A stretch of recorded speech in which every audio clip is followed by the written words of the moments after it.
Donald Trump, hypocrite in chief?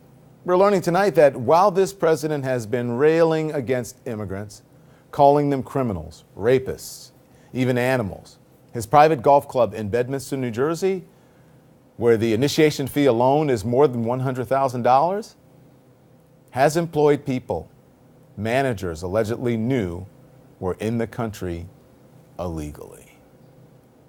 That is according to the New York Times. One woman the Times talked to says that she was a housekeeper at the club for more than 5 years, making the president's bed, cleaning his bathroom, and standing on the sidelines as he met with potential cabinet members. The Times notes that there's no evidence the president or top executives of the Trump Organization knew the workers were here illegally. The Trump Organization issuing a statement saying this, is we have tens of thousands of employees across our properties and have very strict hiring practices. If an employee submitted false documentation in an attempt to circumvent the law, they will be terminated immediately. But the women who talked to the Times say their managers knew and took steps to help them evade detection and keep their jobs. But maybe this president, who has threatened to shut down the federal government over funding for his promised border wall. A possible shutdown if we don't get the wall money. And if we don't get border security, possible shutdown. Maybe he should shut down Bedminster. Maybe it should be shut down. Maybe he should clean house himself first. But Donald Trump has a long history of allegations of employing undocumented workers when it suits him. Okay? He paid over $1 million in 1998 to settle a lawsuit over a crew of 200 undocumented Polish workers on the site that eventually became Trump Tower on Fifth Avenue. And that is not even the most blatant example of Trump's hypocrisy on immigration. Remember when he tweeted, chain migration must end now. Some people come in and they bring their whole family with them. Yep. Some people do.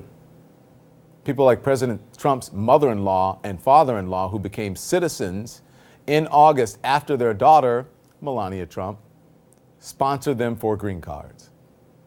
And there's nothing wrong with that.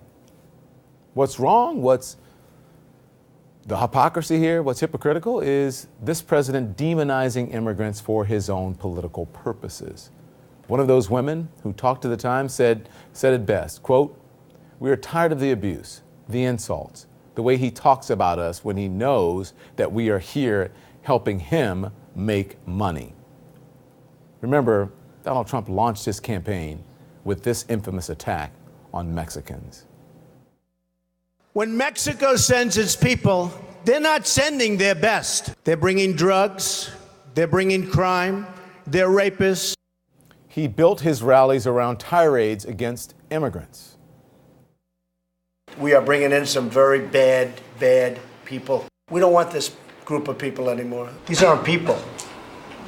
These are animals. The United States will not be a migrant camp, and it will not be a refugee holding facility. Won't be. When countries abuse us by sending their people up, not their best, we're not going to give any more aid to those countries. Why the hell should we?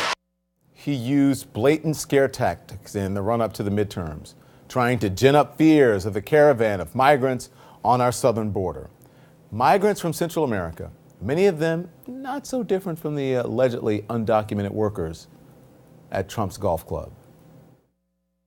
It's going to be an election of the caravan. You know what I'm talking about. These are tough people. These are not angels. These are not little angels. These people were vicious, and they broke through into Mexico, throwing rocks and stones. This is the second caravan. These are the same caravans that have violently overrun Mexican soldiers and police. You saw this. We're not dealing with babies here, folks.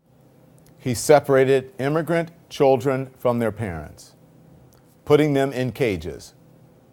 And despite the president's promise to end the separations in June, at least 81 more children have been taken from their parents in recent months. He promised again and again and again to build a wall to keep immigrants out.